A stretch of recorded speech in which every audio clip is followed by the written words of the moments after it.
How to grieve a sound. My voice has a mustache, sometimes handlebar, motorcycle, scratched leather, serrated bread knife, jagged and rust. My voice is Stevie Nicks, Marianne Faithfull, pot roast and parsley. It is gas stove, eat in kitchen. You will never get those streaks out. It holds your hand when the evening turns dangerous. My voice takes up 2 seats on the subway. Sometimes the metal pipes from scaffolded in-betweens, it is trying to hold it together. It is slipped on the bones of its befores. My voice had a history, sometimes basement, roll-top desk, an alphabetical cobweb, dull scissors cut away. My voice was Judy Blume, Boy George, my mother's matzo ball soup. It was bunk bed with splintered wood for climbing. You will never remember how to be that. It held your throat to pinch your secrets.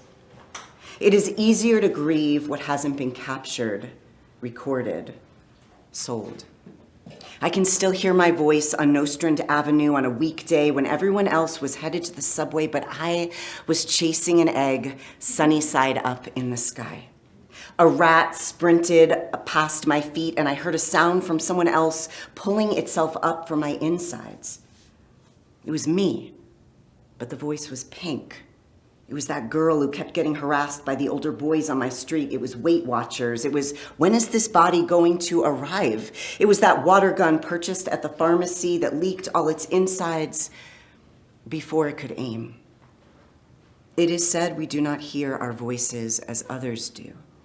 So maybe I hear cracked water gun, but really it's Patti Smith. It has changed. This voice, this document of dreams, and it is new in a body remembering it can still become. Welcome to Longmont Out Loud Open Stage. Thank you to Audrey Grace for putting this great show together. Make some noise if this is your first time at Open Stage. No. What have you been waiting for? It's been almost 2 years that Audrey's put this show on. In fact, the anniversary show is on September 12th, or the anniversary celebration is September 12th, so keep an eye out. Thank you to Amy Ellis for allowing us to be here at Tumbleweed Art Collective.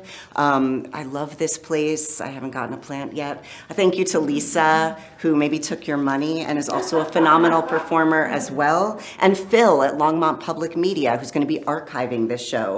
So if you're not comfortable with cameras, don't get here. Don't stand here in this vicinity. Otherwise, just enjoy yourselves. Thank you for being here. Restrooms are through that hallway just to your right. Help yourself. That's a weird thing to say. Help yourself to the toilets, however you like to use them. And there's a door over there if you need to just step out. We've got a great show. There's music and storytelling and poetry. Who knows what else is going to happen? We will find out. So enjoy yourselves. We'll have an open mic a little bit later. So this carpet's going to get really, really seasoned. Okay, first up, Jade Lasholz is a writer, musician, and visual artist based in Colorado. She's the author of The Inevitable, Violence, Beside, and All Things Born, Proximate Seams with visual artist Todd Edward Herman. He's right over there and owns a wonderful gallery in Boulder called East Window. Please welcome Jade to our space.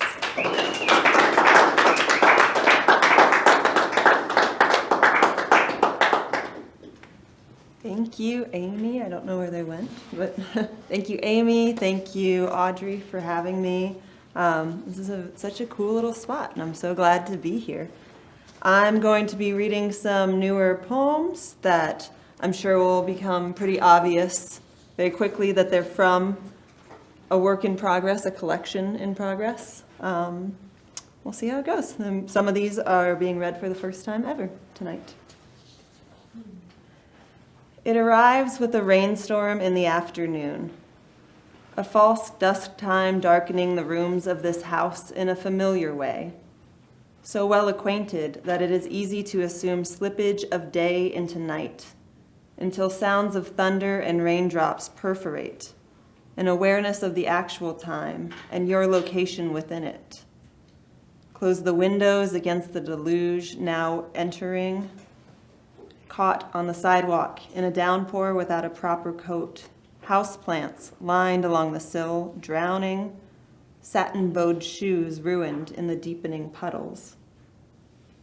Or rather, it arrives as a breach, a mammoth-ribbed something propelling itself upward, outward, all gasp and splash and intensity and mischief, the havoc of how such a weight can shoot up without warning, to overturn the small vessel bobbing above it, hapless and ignorant to its impending defenselessness, it having no business being out there at all, so small, so land-weary.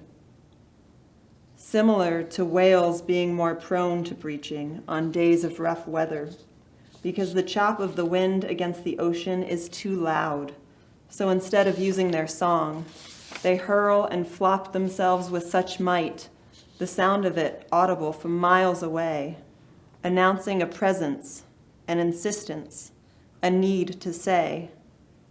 So too does this memory appear, rambunctious and raucous in its arrival, shouting itself loud by way of its own bulk, a pronouncement of all that once was to counter all that is now absent, all that refuses to surface ever again.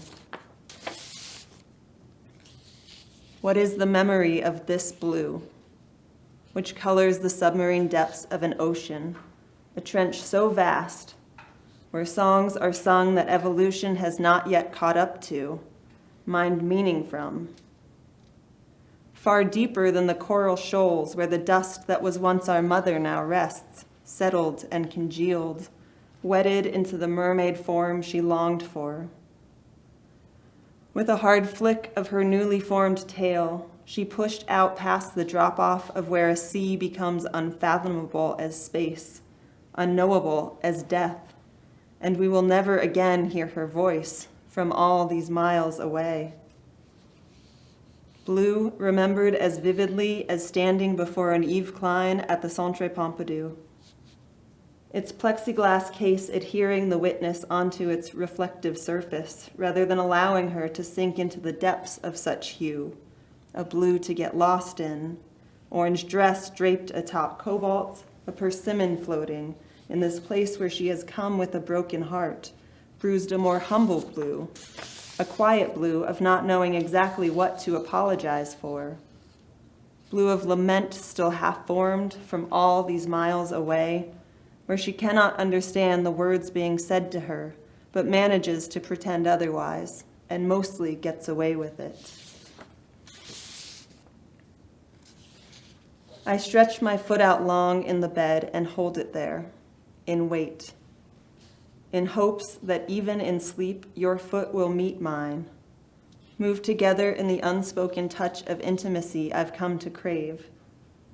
And I notice how my outstretched foot feels in this moment when I let it dangle, loose and vulnerable, like into a deep body of water. There's a weightlessness in the waiting, possibility. Most likely my limb would go unnoticed, untouched, unscathed. The water I am immersed in empty of interaction, or there could be a gentle and nuzzling engagement, slip of fish scales against my skin, soft undulation of a sea plant's fronds. But of course, my mind pulls to the more dangerous potential, the sharp-toothed one circling, capable of mangle and destruction, of eating me alive. Each time we submerge our soft and meaty selves into unknown waters, we offer ourselves up to the many ways two creatures might come into contact. It is Easter Sunday, and I am thinking of how resurrection is like breaking up out of the water's surface, that first gasping breath. My foot outstretched beneath the sheets, this bed, the ocean we float in, its depths unknown just yet. in wait, in wonder of what will reveal itself from below, what kind of animal this might be, you and I. For the two men arguing on the sidewalk at 18th and Broadway. We could tell by the shapes you'd both assumed. Postures of bodies who once clung to each other, now soon to go adrift. The general story of you two, your brief history, instant and full. And yes, we turned our music off inside our cars. And yes, we rolled our windows down, just a crack. Not enough to be noticeable, but enough to let the sounds of you in. Not so much in a prying way, but more in the way of recording one's own voice and then listening to the playback. The curiosity of whether you'd recognize yourself coming at you. One of you said, "I've done everything I could, but you decided not to love me anymore." And our heads bobbed in a collective nod.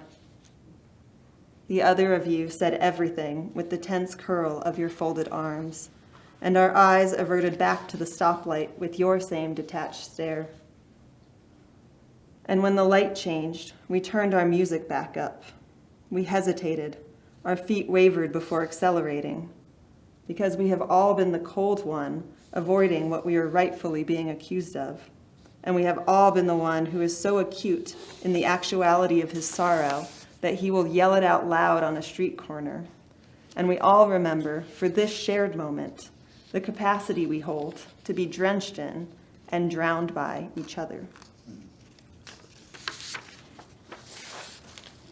And in this absence, a monument constructs around vacancy.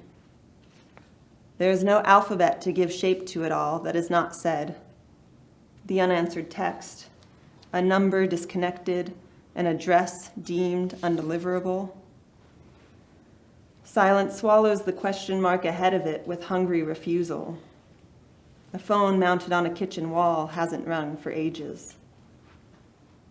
We worship at the altars of that which is intangible, the data of it, the mere idea and statistic, liquid, see-through. We believe in its notion as a stand-in for its existence. We swim through unruffled potential without feeling authoritative enough to request hard proof. By our front doors, out-of-commission intercom boxes remind us of our building's impotence. Shut tight against the outside world that asks to come in, we are sealed, secure as we look towards our darkened devices in hopes they will light up. Some flash of a moment, a spark, affirming no, we are not alone out here. Thank you.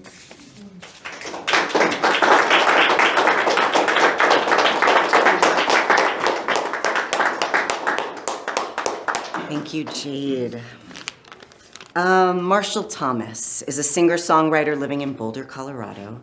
Marshall draws his inspiration from the elements of the natural world, the beauty of people and creatures, and the constant struggle yet unconditional love of being a soul in the universe. His music has been described as playful and unique, with unexpected lyrics that leave a sly smile on the listener's face. Please welcome Marshall Thomas to our stage.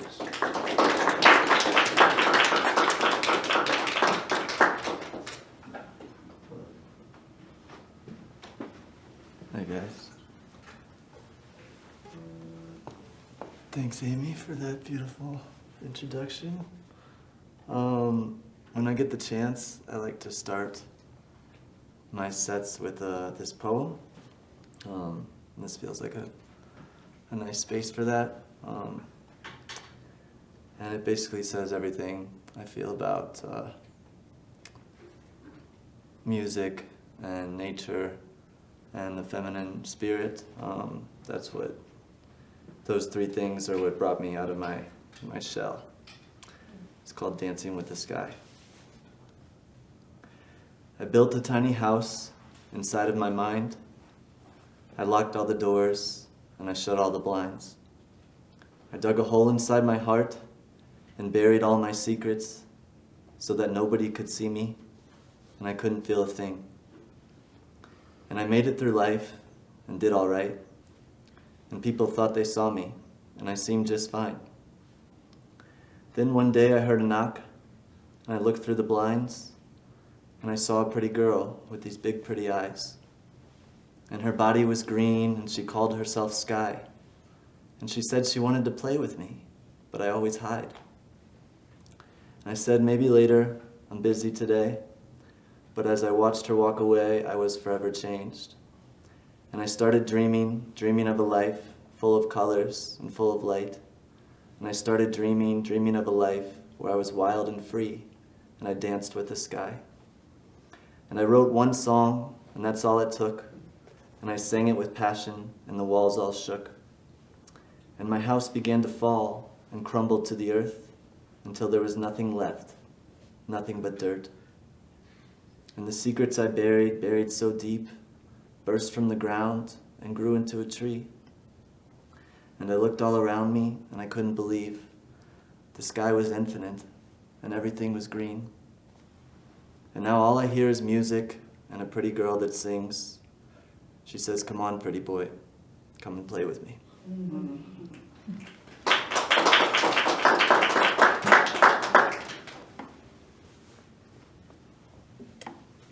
This song was inspired by believing there's like a wise master in me, that maybe my older self that knows all the answers and wants to tell me everything, but knows that he can't, and that I have to make my own choices and my own mistakes.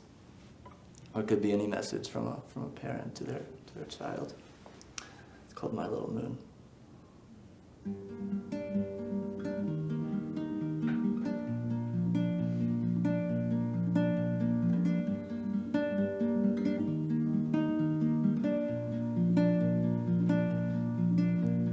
Run away, my little moon.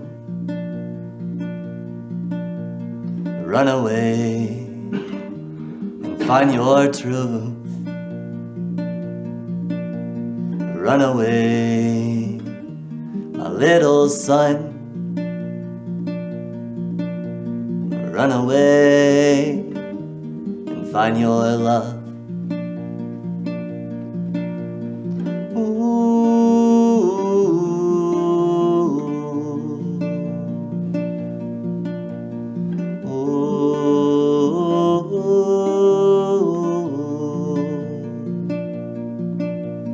Run away, my little flower. Run away and find your power. Run away, my little star, stars. Run away and find your heart. I wish that I could hold you and never let you go, but you gotta fly away and free your soul.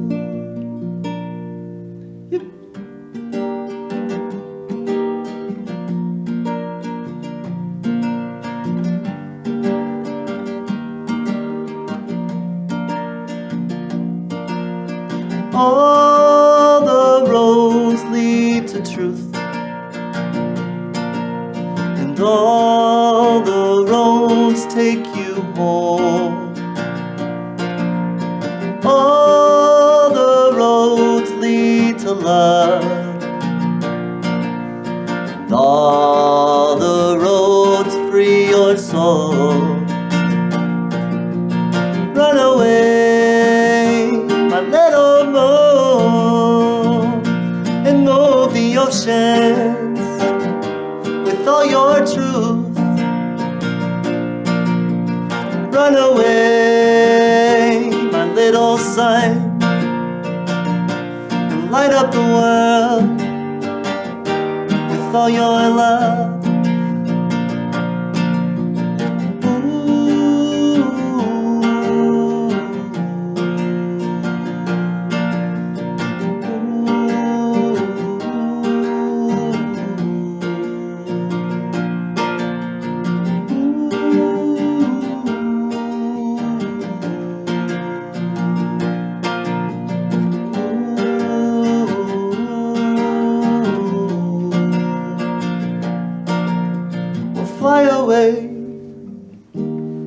little flower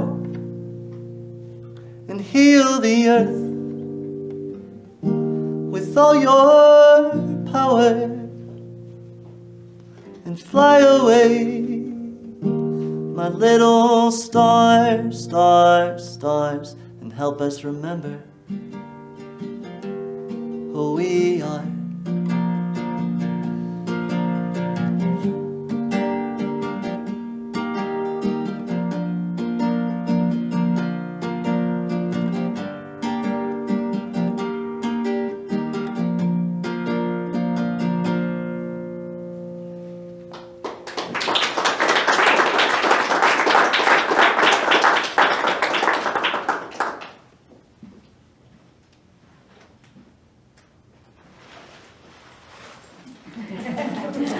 Give it up one more time for Marshall Thomas, who will join us again for another song. Joshua C.D. Robinson is a knife to the cut that stabs you in the heart and turns your blood to honey. Joshua is a primal hurricane in space, changing eons of lineages with just a couple words. Joshua is an inspiration to us all, an amazing poet and an even better friend. They are also a community organizer, and they host an open mic in Boulder. Ask them about it. Please welcome Joshua to our stage.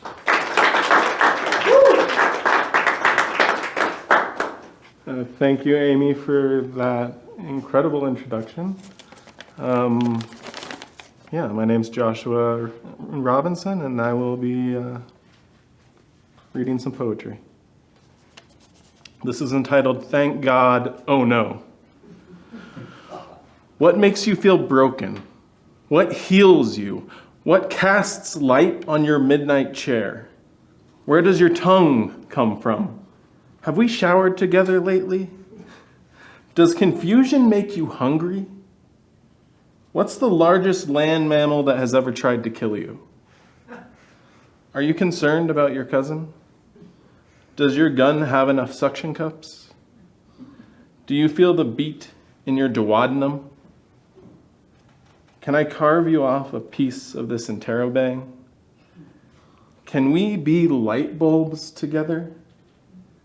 Will you worry about me when I come home, oh so late?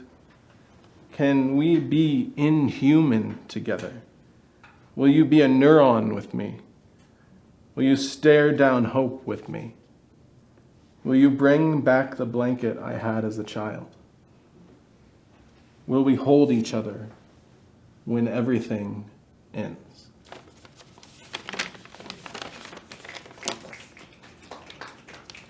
This next poem is entitled The List.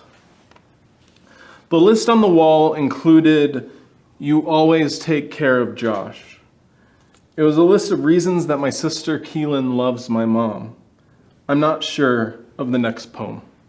I never have been sure. I've never known what comes next, but I know that words will reveal themselves, a sea rippling with possibility, my buoyancy in a social hell bent on keeping me afloat. These jellyfish prove a loving distraction from water that surrounds. Did you know some species of jellyfish don't die? They just become more jellyfish.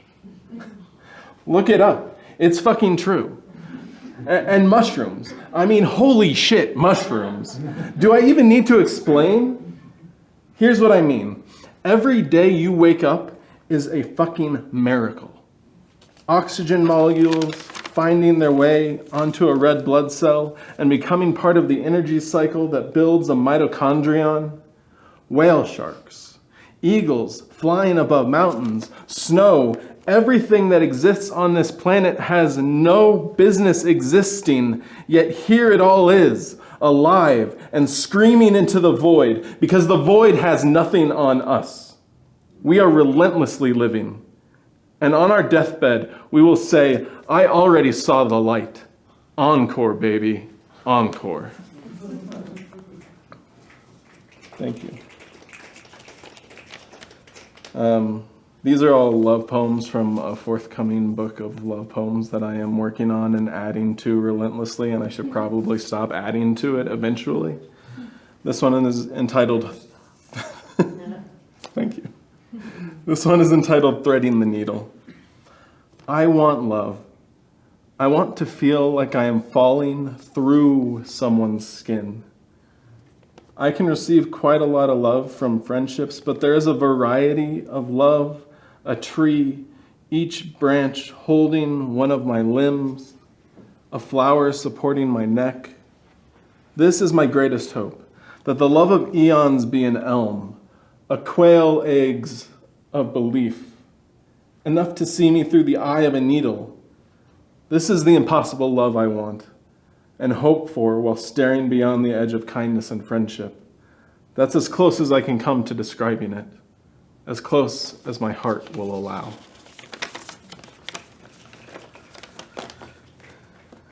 And this final poem is called The Sound of Earth Falling. I don't have the capacity to love the world or myself to the extent that either of us deserves. How often do we forget that the world includes us? We are part of this magnificent and endless thing called living. And nothing can excise us from the immeasurable connection we have been given to this earth. I'm not exempt from this responsibility. I'm not free from this Mobius strip of living. The river of stars in my abdomen, the whisper of the wind against aspen trees. And truly, I've been as deep as this grove, the largest organisms in the world, that which is greater, though not necessarily better. How can we not love what we should all be so as blind to see, to feel the quiet among ourselves, to know that we are threaded together by dark matter and the spells that kick dust into pulsars? Please, be something of an astronaut. Carry with you the seeds of your own small garden from a home, a condo in the middle of West Chicago. We can be the living love we need, and the earth will embrace us as dust in the outstretched arms of the Milky Way, or as a bed to feed the trees that give us life and knowledge, which we are now fuel to, guiding the outstretched limbs of, again, aspens, seeking the sky unabashedly quiet forever, as long as the rings of our trunks laid bare, end to end, until we see ourselves naked and solemn. And finally we are whole. Finally we are united with that which made us plant our feet in the mud and learn what squelch means. Yes, we are all of us, the world too, dying. But knowing that allows us to live as wide as the universe, as wide as our feet in the mud, as wide as our pupils seeing a sunrise for the first time. I'm sorry if I didn't warn you, but here is where we kissed, as very different iterations of ourselves, eons ago.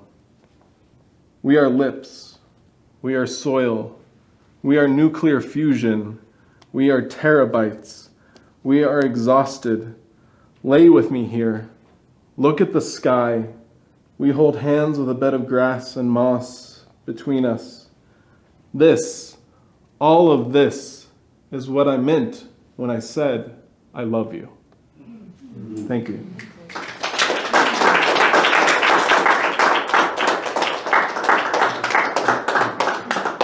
Whew. Joshua Robinson. Please welcome back to the stage, Marshall Thomas.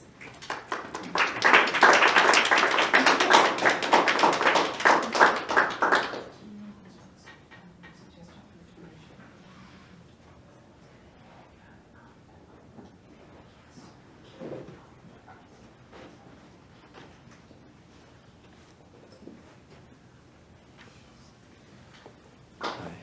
Hello again. Songs about the waves of life.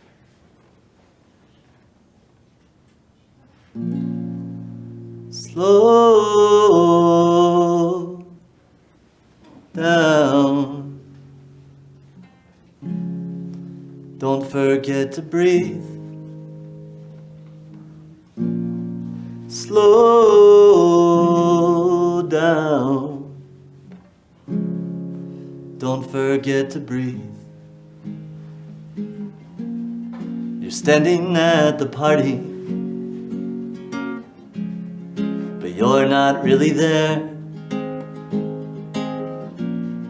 And everyone is dancing, but you can hardly move.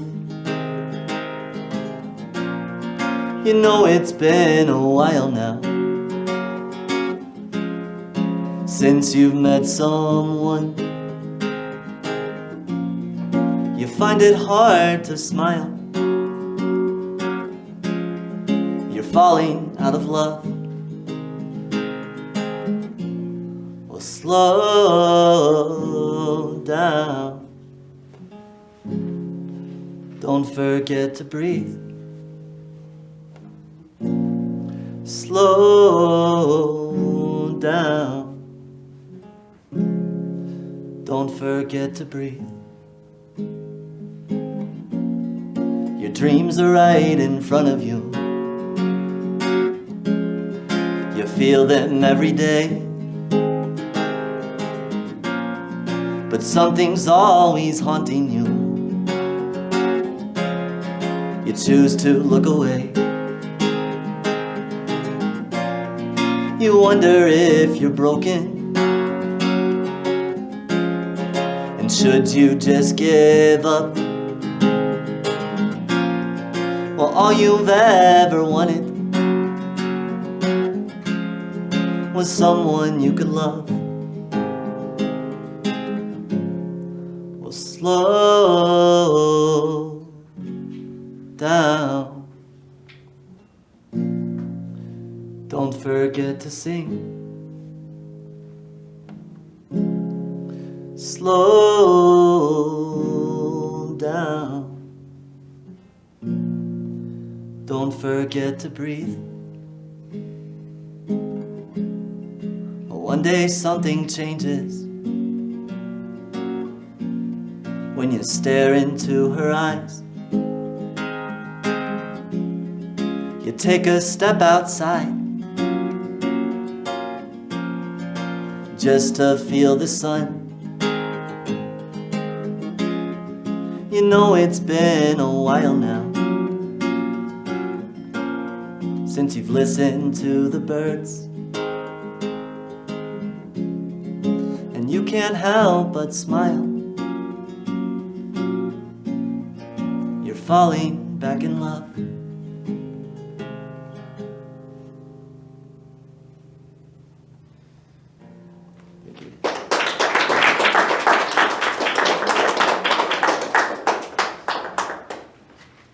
Thank you, Marshall. And Marshall will come back with one more song for you. Samantha is a freelance producer and location scout with a passion for snowy and not snowy mountains, international travel, and karaoke. She is proud to be a member of Betty, a Chaos Bloom improv house team, and has recently discovered a love for storytelling. Please welcome Sam to our stage. Hi, everybody. Thank you for coming. I'm going to tell you a personal story. I hope you enjoy it. So I grew up in northern New Jersey, across the river from Manhattan. And as soon as I graduated college, I moved into the city with my ex. And I loved New York. I loved everything about it. I loved the chaos, the energy, the art, the culture, the diversity, everything. I figured that was it. That was going to be my forever home. But 9 years into my relationship, my ex and I split up. And I was left to figure out who I was going to be now on my own. So I started trying new hobbies. I picked up surfing and rock climbing. I got super into skiing.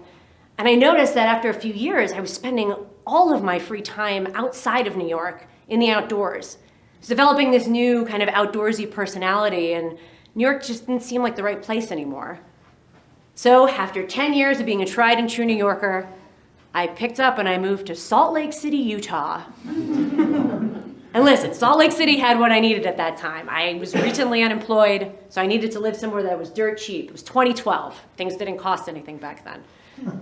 And on top of it, it had like epic mountain access And I'm sorry, Colorado, but the best powder in the lower 48. And so I headed out there, and of course, all my New York friends were like, what are you doing? Like, why are you moving there? The Mormons. And what they didn't know, actually, was that there were two dominant cultures in Utah. There were the Mormons, of course, but then there were the real religious zealots. And these people were the aggro, overachieving, Strava posting, weekend warrior athletes. These were a group of people that were more obnoxious than even the most pretentious New Yorker. But, like any good New Yorker, I didn't want to look like a tourist, and I wanted into their club. So I quickly learned to discard everything that had been my social capital in New York. My dry humor, my sense of style, my cultural literacy, none of that mattered in Utah. And I started to acquire the things that did matter: outdoor knowledge, gear, and new snobby athletic friends. And every moment of free time, I was out in the mountains. I was climbing, I was skiing, I was hiking, mountain biking. And like, don't get me wrong, I wasn't some great athlete by any means. I was a city kid. But eventually, I was able to talk the talk, and I was able to keep up with these new friends, who of course were all climbers and skiers. I felt like I finally belonged. So 2020 came, as we all know, COVID hit. I had been in Utah for about 8 years now, and I was dating this hot, overachieving climber guy. But COVID was kind of a boon for us because we would just disappear to get away from everybody for weeks at a time. We'd climb in the desert, we'd ski in the backcountry. I was 41 years old at that point, and actually I was skiing and climbing the best I ever had in my life. I mean, everything was perfect, you know? So that November, we decided to go on yet another climbing trip, and that one didn't go quite as planned. I had a really long lead fall, and I smacked hard into the cliff. I broke my leg. I had to have surgery. I had a permanent rod placed into my tibia, screws in my ankle. I was told I was not going to be able to walk for at least 3 months without crutches, and then obviously it was going to take quite a bit longer to get back to where I was. So my ski season was over. My winter was ruined. I was going to have to spend all my time on the couch, and I basically couldn't do any of the things that I had brought me joy or that really defined who I was at that point. On top of it, the climber boyfriend, well, he didn't really like the great indoors. And after about 3 weeks, he drove off in his Ford Transit van to find a more intact climber girlfriend. Yeah, so as you can imagine, I felt pretty worthless. And the fact that he left, it just further reinforced in my mind that I wasn't lovable in Utah for what was inside. It was what I could do outside. And it was still COVID, so my family was across the country in New Jersey. I was completely alone, never broken a bone in my life. And I'm watching my leg just slowly atrophy. And as it's getting weaker and weaker, I'm getting more and more depressed. And I really just thought it wasn't ever going to heal, and I would never get back to the community that I had been a part of in Utah. But I took all my anxiety and depression, and I just channeled it into physical therapy. And over the months, I made really good progress. About a year in, I decided to reward myself for all my hard work, and I was going to go on a hiking trip. I wanted to go somewhere warm because it was December. I looked on a map, and I'm like, you know what? I'm going to hike the highest peak in Texas. I'm going to go to Guadalupe Peak, and now it was a staggering 8,751 feet. Now, of course, it's no 14er, but at that time, it was going to be one of the harder hikes that I had done, and I felt like it was going to be the next step on getting back to this person that I was. And so I flew off to Texas, and on the day of the hike, it was a beautiful sunny day, and I took my time. I was savoring being in the outdoors. And I was also being careful because my ankle was still mildly swollen, and I definitely didn't want any setbacks. I get to the top of the mountain, and I am just so happy to be on the summit again. I'm eating my peanut butter and jelly sandwich, taking in the stunning beige and brown views of West Texas. And a young man came over to me in his early 20s, and he was just chatting. Of course, being the person I was at the time, I'm sizing him up, thinking, he's not that athletic based on what he was wearing. Anyway, we're having a nice time. It's a beautiful day. I'm happy, and we're chatting. And then he asked me, he's like, how long did it take you to get up here? And I said, I don't know, like 2 or 3 hours, something like that. And he goes, only took me an hour. Yeah. So I'm like a little taken aback by this sudden change in tone. And I politely explained to him, like, listen, actually, we're straddling 2 time zones on this mountain. The trailhead starts in Central Time. The summit is here on Mountain, so it definitely took you 2 hours. It just seems like one because your phone changed time zones in the middle of your hike. But this kid was having none of it. He was like, no, I'm a super fast hiker. It only took me an hour. So I'm like getting a little annoyed. I mean, obviously I had my fair share of obnoxious men in the outdoors, but I didn't want to run into one, not on that day. So I just was finishing up my sandwich anyway, so I said, all right, well, nice talking to you. Have a great hike. And I started down the trail. As I was leaving, he said to me, well, I'm gonna see you again. I'm gonna pass you on the way down. Now this was a step too far. And as far as I was concerned, this was a declaration of war. I wasn't gonna let some young upstart in a University of Michigan sweatshirt with a JanSport backpack get the better of me. Not on that day. So I just kind of bottled up my anger and I gave him a little smile and I said, all right, well, I'll see you around then. And I headed down the trail, already walking faster than I had planned on. A mile in, here he comes. And this kid is going fast. He is determined to get me, and he does. He passes me. I have a moment of sanity where I'm like, all right, you know what, Sam, just relax. Like, you're enjoying your day. Don't let this get to you. But I can't let him go. So I start walking faster. And I'm tailing right behind this guy, right? Like a disrespectful distance. And he's looking behind him, and every time he sees me, he speeds up. And so I speed up. And now the two of us are race walking down this mountain just by ourselves. And I'm thinking, of course, the whole time, like, what am I doing? Like, if I roll my ankle, this is a huge setback in my recovery.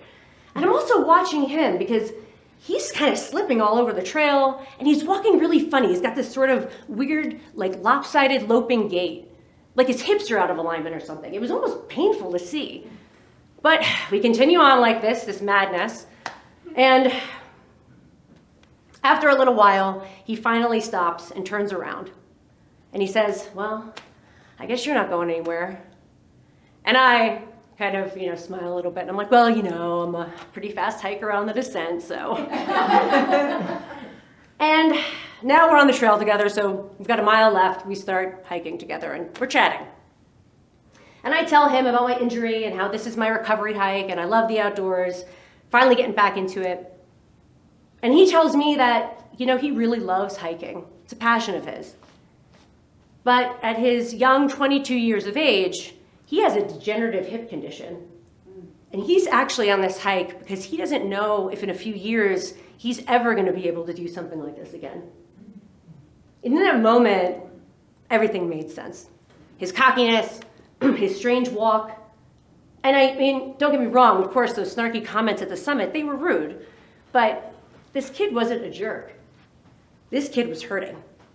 He was having his identity taken from him, this identity as a hiker and outdoorsman. And he was devastated. And I knew what he was feeling because I had been feeling the same way. But the huge difference was, not only was he 20 years my junior, but he wasn't going to get better. He was only going to get worse. And so we finished the hike, and I said goodbye to him. I wished him luck. And I sat in my car, and I thought to myself, you know what?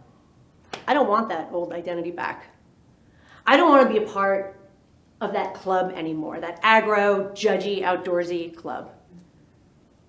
And I mean, why would I want to be part of a group of people who put so much emphasis on something not only so meaningless, but so fleeting? I mean, when I was living back east, people wanted to be around me because of my personality. And I feel like, where did that woman go? 6 months later, I packed up and I moved to Denver. And the first thing I unpacked when I got here was all of those things that I had liked about myself. All those things that I had hidden or I had downplayed when I was living in Utah. And now I'm doing improv, and I'm on stage telling stories.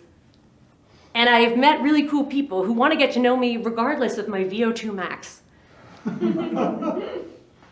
And, I did find my true identity on that hike. I got back to it. And in finding my true self, my whole self, I found my happiness. And I really hope that young man found his too. Thank you.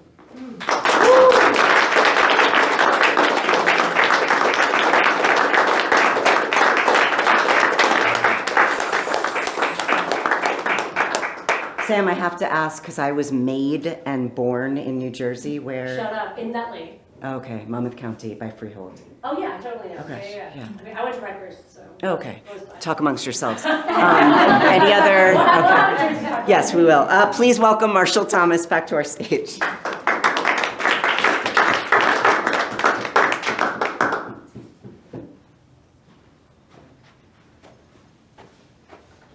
It's kind of fun.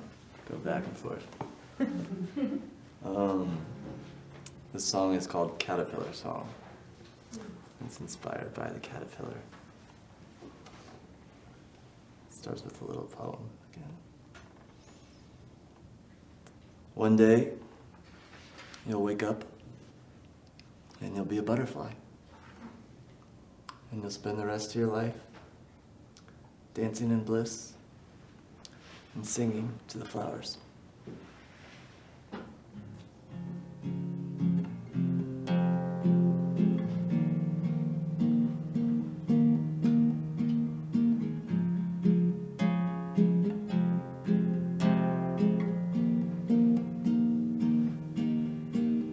Lock me up inside a room and wrap me up in my cocoon and lock the doors and shut the blinds. Well, don't make a noise and turn off the lights. Take me to the edge of limitation with nothing but the rhythm of my breath, and starve the mind and drive me crazy with nothing but the beating of my heart. Bum bum bum bum bum bum bum bum bum. Bum bum bum bum bum bum bum bum bum. Bum bum bum bum bum bum bum bum bum.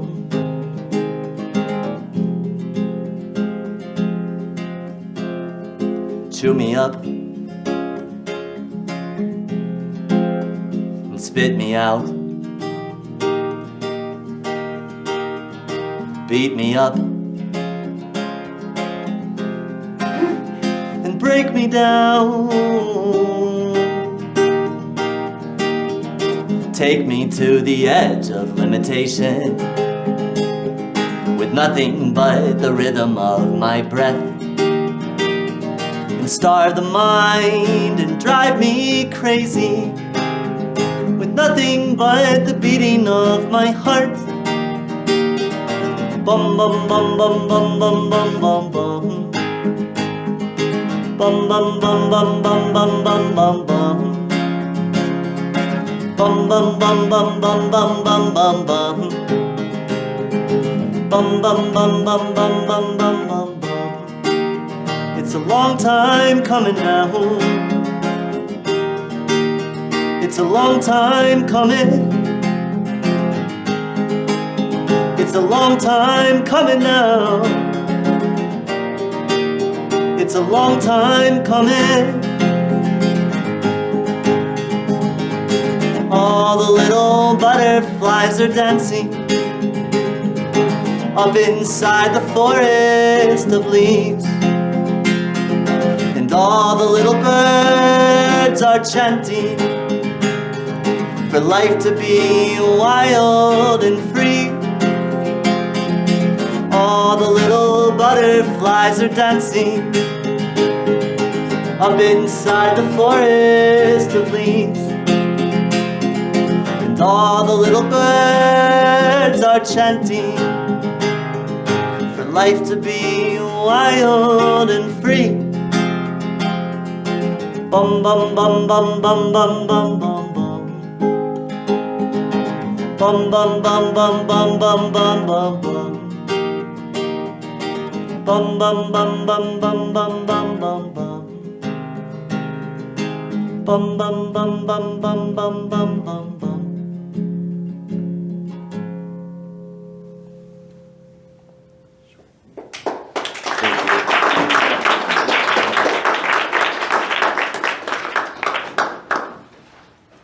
Keep it going one more time for Marshall Thomas. Ted Oda loves speaking and singing in front of audiences. Besides performing interests, he is a snowboarder, licensed skydiver, and licensed scuba diver. I don't think he's doing any of that here tonight, but who knows? Please welcome Ted to our stage.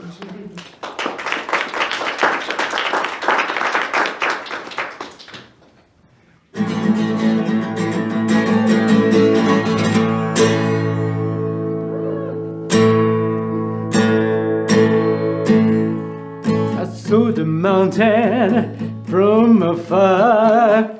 He was huge and beautiful, but a crazy thing was the mountain was calling my name. How do I know to get to the top? I want you to show me, I want you to guide me. How do I know to get to the top? I want you to show me, I want you to guide me. Whoa!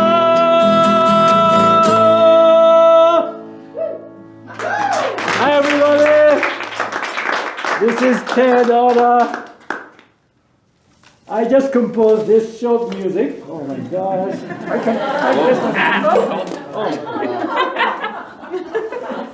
Did not expect that. It's happening in a live performance. Thank you so much. And then made it good like this. There you go. So I composed little music for this performance. On March 10th of this year, I went to the nearby park. And that has a guide map to show all the mountain peaks that we can see from Longmont. And I learned the tallest peak is called Long's Peak. So I was a little bit curious. And on Juneteenth, I drove to a Rocky Mountain National Park because it was free to enter. So why not? And I drove around, but I forgot my passport, stamped passport, which is very important to me. I had to stamp it, the date and where I went, and I forgot.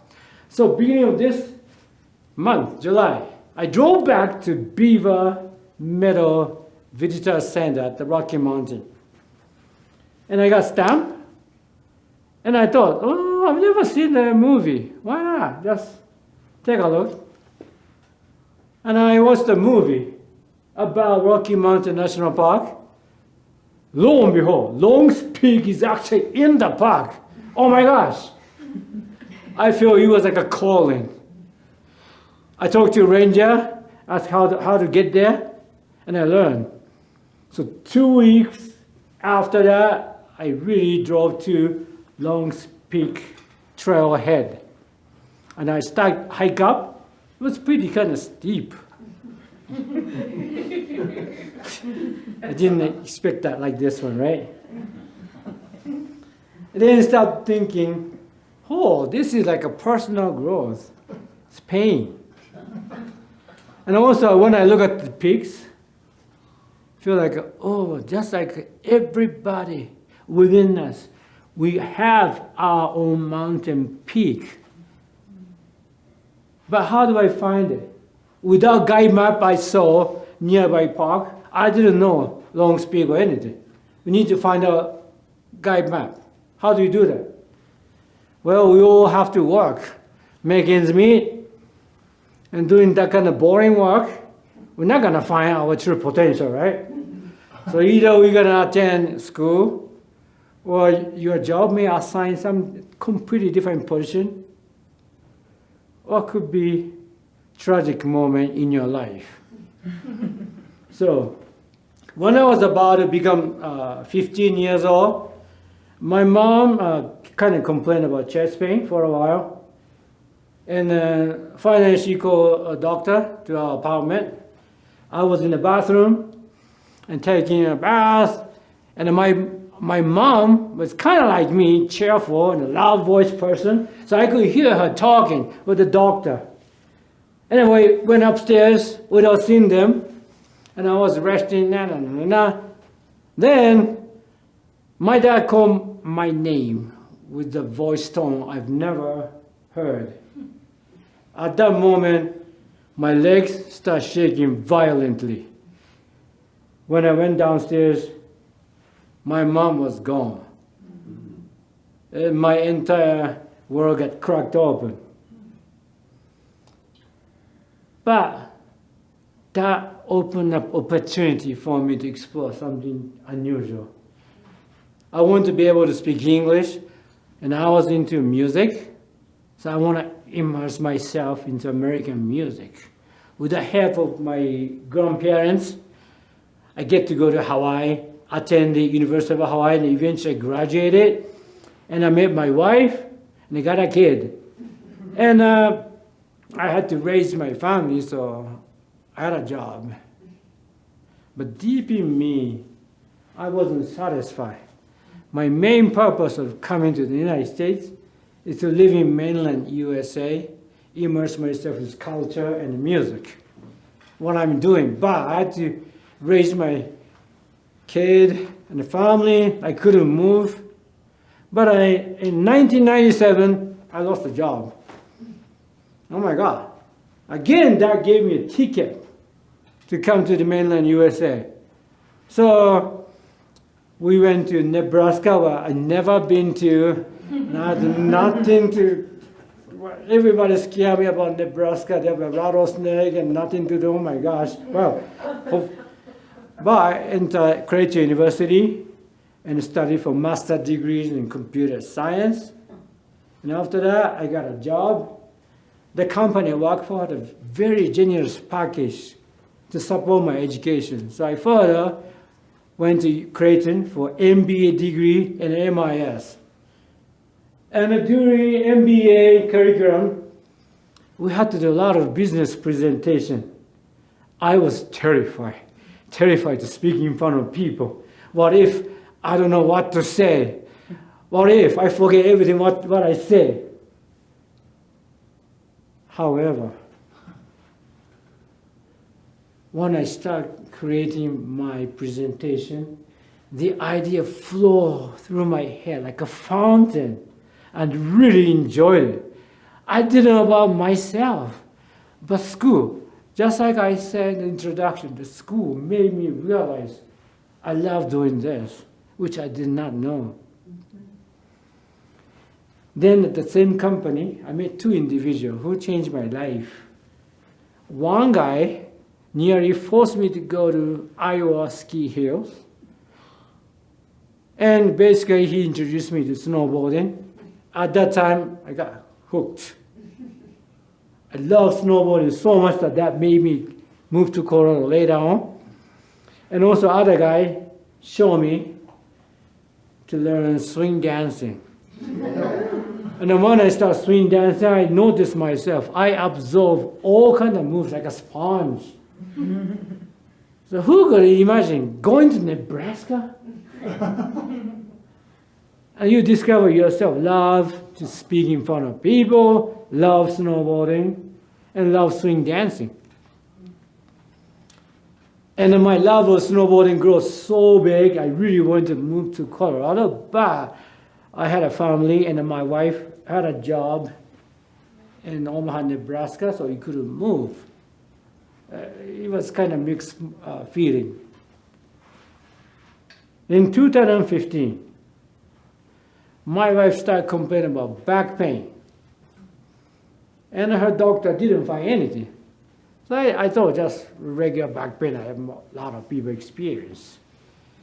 January 2017, her health really declined.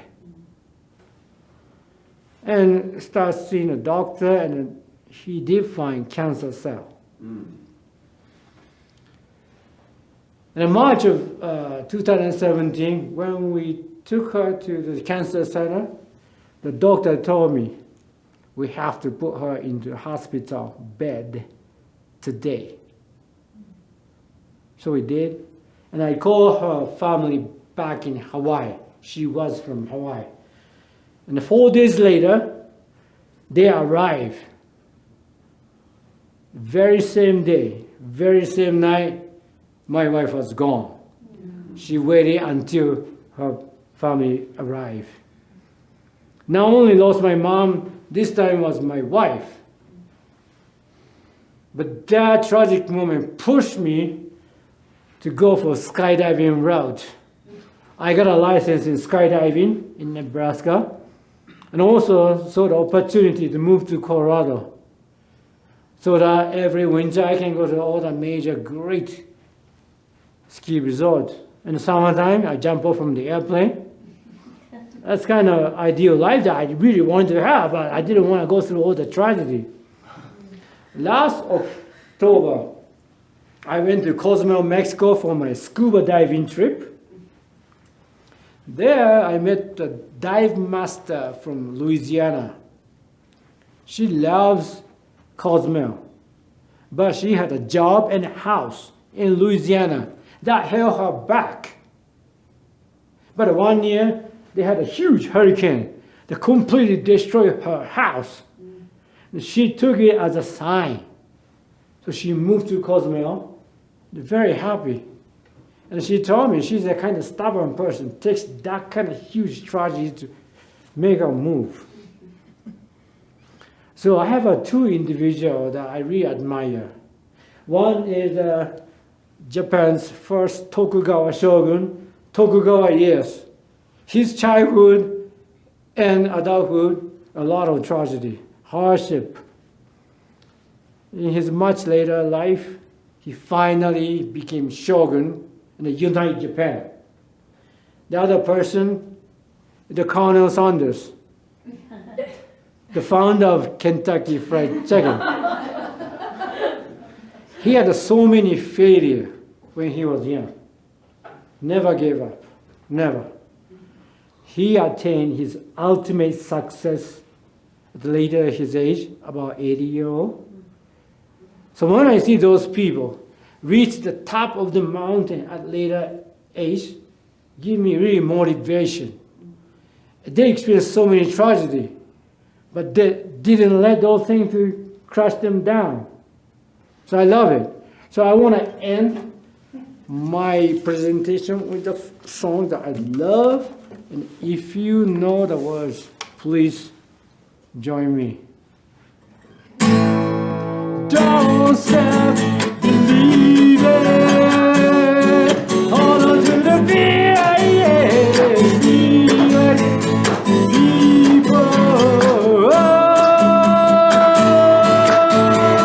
Don't stop believing, hold on to the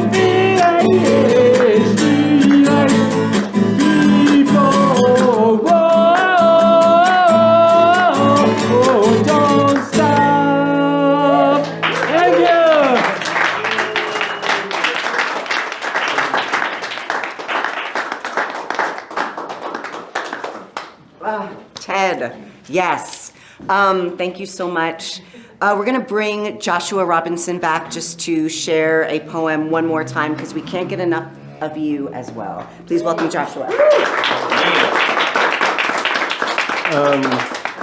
Thank you, Amy. Thank you, Audrey, for bringing me back up here. To hopefully this time there's not technological interference with my poem, but we'll see. So one more time, I'm going to present to you The Sound of the Earth Falling. I don't have the capacity to love the world or myself to the extent that either of us deserves. How often do we forget that the world includes us? We are part of this magnificent and endless thing called living. And nothing can excise us from the immeasurable connection we have been given to this earth. I'm not exempt from this responsibility. I'm not free from this Mobius strip of living the river of stars in my abdomen, the whisper of the wind against aspen trees. And truly, I've been as deep as this grove, the largest organism in the world. And how can we not love that which is greater, though not necessarily better? We should all be so blind as to feel the quiet among ourselves, to know that we are threaded together by dark matter, and that the spells that kick dust into pulsars make us whole. Please, be something of an astronaut. Carry with you the seeds of your own small garden from a home, a condo in the middle of West Chicago. We can be the living love we need, and the earth will embrace us as dust in the outstretched arms of the Milky Way, or as a bed to feed the trees that give us life and knowledge, which we are now fuel for, guiding the outstretched limbs of again aspens, seeking the sky, unabashedly quiet, forever, as long as the rings of our trunks laid bare end to end until we see ourselves naked and solemn, and finally we are whole. Finally we are united with that which made us plant our feet in the mud and learn what squelch means. Yes, we are, all of us, the world too, dying. But knowing that allows us to live as wide as the universe. As wide as our feet in the mud, as wide as our pupils seeing a sunrise for the first time. I'm sorry if I didn't warn you, but here is where we kissed as very different iterations of ourselves eons ago. We are lips, we are soil, we are nuclear fusion, we are terabytes, we are exhausted. Lay with me here. Look at the sky as we hold hands with a bed of grass and moss between us. This, all of this, is what I meant when I said, I love you. Thank you.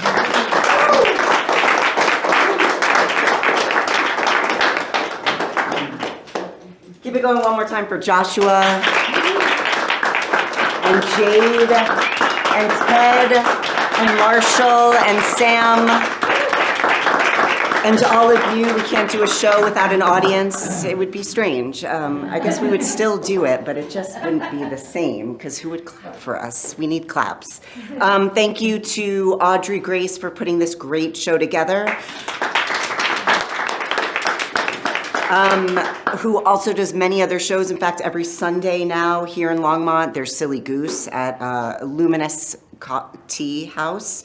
And this coming Saturday is a wonderful event. There's stickers on chairs. There's some more information as well. It's called Taste the Rainbow, and it's celebrating queer and trans artistry. There's a market and a variety show. Check that out. September 12th is the anniversary celebration of Open Stage. So thank you all for being here. We're gonna slide right into the open mic because I feel like it's spicy enough. My feet are on fire for how spicy it is. Please welcome Martin to our stage. I'm Martin, born in a cabin I built myself, raised by wolves. Vices include nicotine, caffeine, and the smell of leaded gasoline. I thought I was ready. We're passing mile markers that correspond with a map, both watching the road for haints and ghosts we wish not to live with again. Sometimes forgetting we've never been on this road before. Old ghosts and exes never traveled this far. The shadows of trees and road mirages tricking us as we squint for clarity. Tell me when you see a ghost and I'll try to do the same. Salt over the left shoulder just to be on the safe side. I tend to flinch for painted cattle guards as I do for the rumble of the real ones. The itch of a scar can remind me of the wound, causing me to fret and worry. God damn, I thought that had healed. And then I'm reminded of wounds still open. Sit up front with me. Lean close with your head on my shoulder. I'll point this beast west and drive until we run out. Listen for the sound of the growl as the tires leave the gravel and hit the road. We're rolling so monsters can't catch us. I'll drive till the sun goes down. Remind me to flip on the headbeams. By the light of the dash and over the hum of the engine, we'll pour out our hearts to each other, taking turns in the dark to say I love you. You're safe with me up here on the front seat, wrapped up in a Navajo blanket. And when you're asleep, I'll cry silent tears, happy in that I know you. So witchy wise, how you awakened my dreams, the ones I'd long forgotten and buried.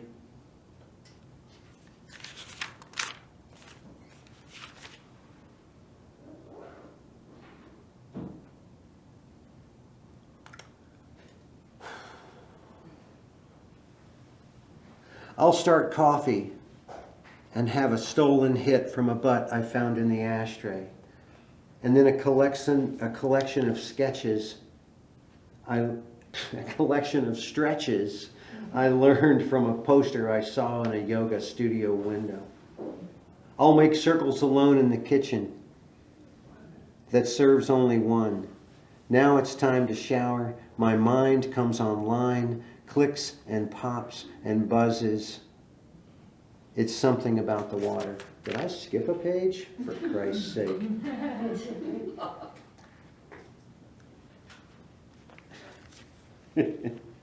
I feel the warmth growing in place, and I thought where I thought my heart once was. So long since I heard it beating. Quiet at first, only to become thunder.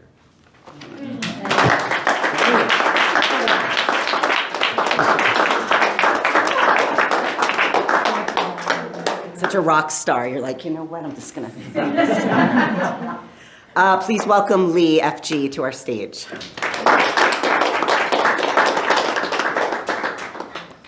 All right, this one's for all of the favorite colors that get no love. This one is for orange.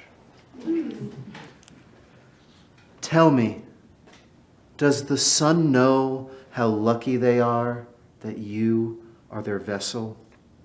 The horizon, that you are their accent? The fire, that you are their face? I do not think so. For they get all the fanfare. Great poems are written in their names, and too few pictures are named after you. The odd color out, like me.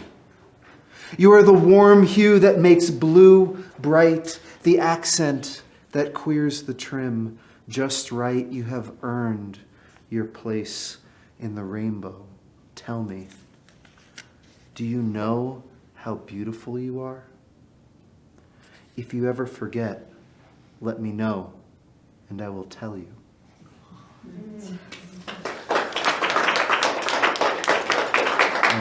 I got one more for you. I just went to like 3 weeks ago, a week-long dance festival in Massachusetts called Earth Dance.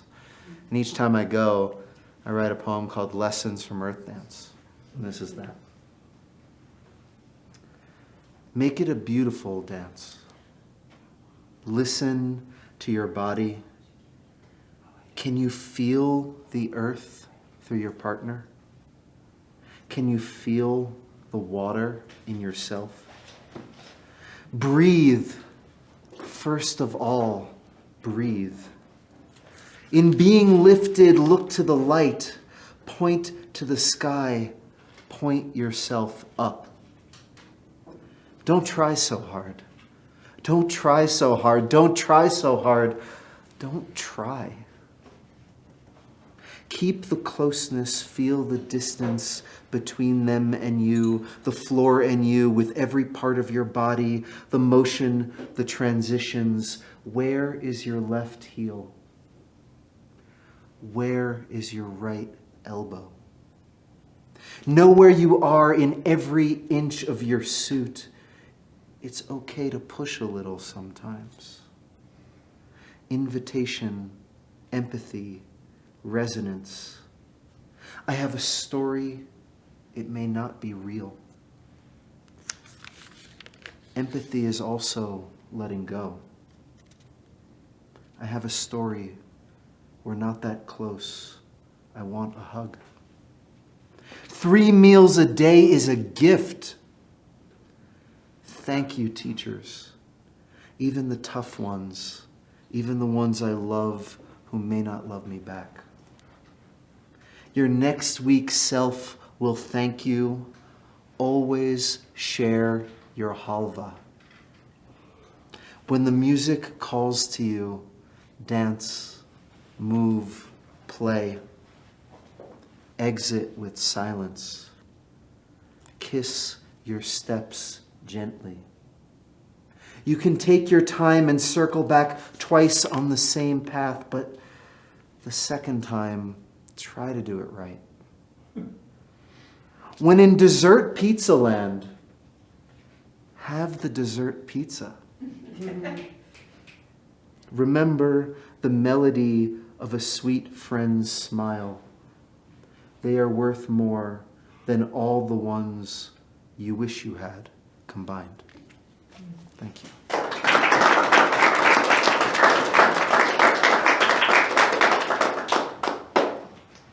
Thank you, Lee. Please welcome Audrey to our stage. Hello, hello. So I'm Audrey.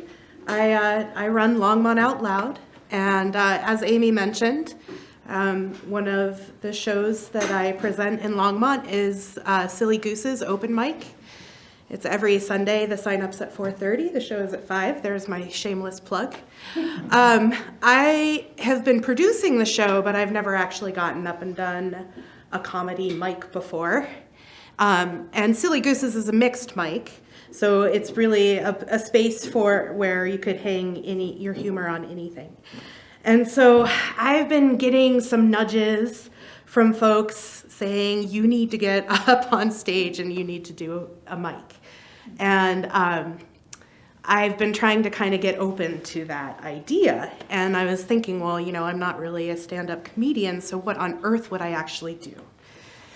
And I started thinking about it. I've done improv in my life. It's something I really love. And I was like, surely I could stand up there for like 2 or 3 minutes and try to do some improv. So last week I got up for the first time ever and I played my little improv game. And so I'm going to try it again tonight with you all.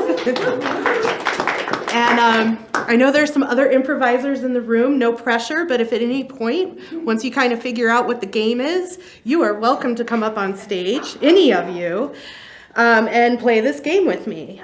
So to start off, I need a location or a destination that somebody can go to. Just shout it out. California, all right. And then I need an occupation, an animal, or an object. Psychotherapist. A psychotherapist. All right. And it was California, is that right? Why didn't the psychotherapist want to go to California? Because California doesn't like to give head. I don't know. It's a punny game. I'm just going to try to come up with some puns. I forgot to tell you, I'm the daughter of a poet, and I'm a sucker for a pun. All right, so psychotherapist. Why didn't the psychotherapist want to go to California? Why? He doesn't want to talk about it. Let's chair it. Why didn't the psychotherapist want to go to California? He didn't like sand. There you go. I don't know, but it's not his fault. All right, another location or destination. New Jersey. New Jersey, great. And an occupation, an animal, or an object? A giraffe. A giraffe. All right. Where are we going again? I forgot. New Jersey. New Jersey. Oh, right. Where everybody's from. All right. New Jersey. Why did the giraffe want to go to New Jersey? Because he loved to kiss and he heard everyone necks there. I didn't promise quality. I just promised that I was going to try. All right. Why did the giraffe want to go to New Jersey? Why? Because his memory was spotty. I'm just making this up. Okay, another like destination, like it could be an elevator, it could be a movie theater. Nirvana. Where? Nirvana. Nirvana. Awesome. And what is my occupation, animal, or object? Rock. A rock. And would anybody else like to jump up and give this a try? All right. Why did the rock want to go to Nirvana? He had no idea. He was just stoned. Why did the rock want to go to Nirvana? Enlightenment is hard. Say it louder. Because enlightenment is hard. Hey, there you go. Why did the, what is it again? I forgot. Rock want to go to Nirvana. The reasons were layered. All right, how long have I been going? 3 minutes? That's my time. Thanks, everybody. Keep it going for Audrey. We have one more open micer for you. Was that a teardrop I just heard fall to the floor? Because they were so sad that we only have one more, and it is Eric.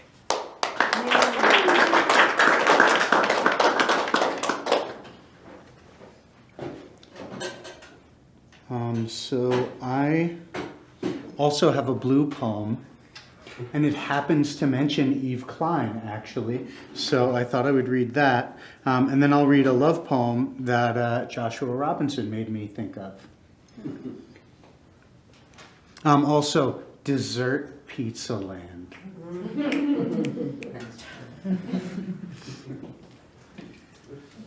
Ode to Eve Klein's blue monochrome.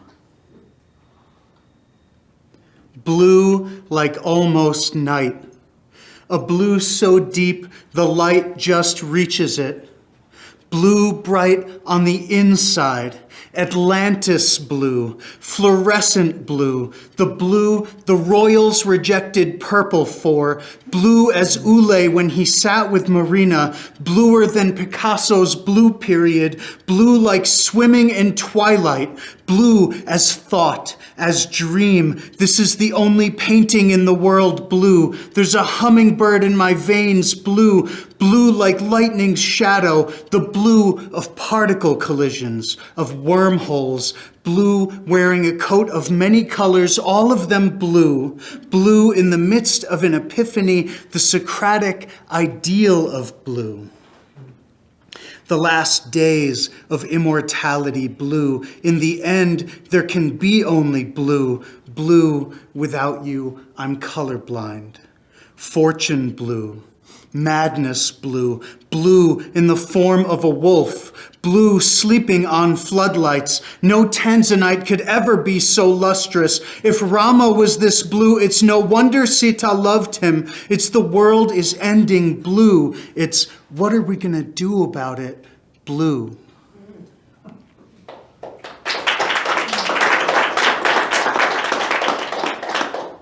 I love that painting so much. Like since I was a kid, I grew up in New York, so I get to go to MoMA. I'm lucky like that. And I used to just stand in front of that painting and let it just burn out my retinas with its blue. This new lifetime.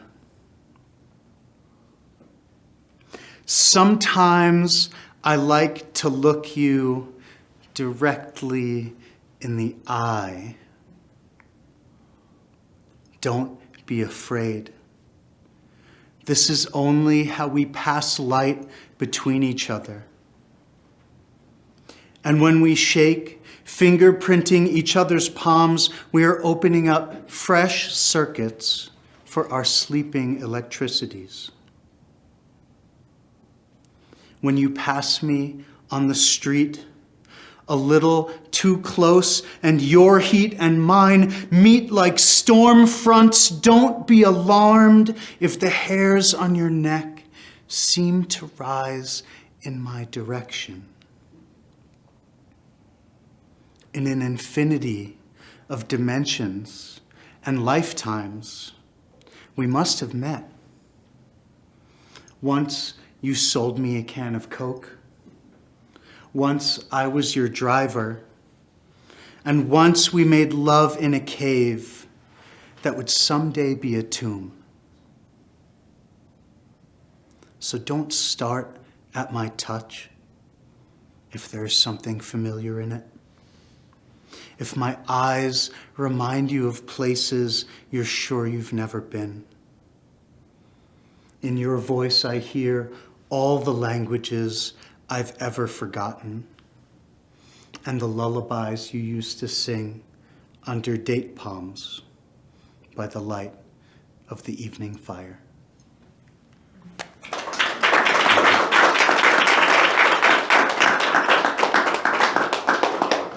Thank you, Eric.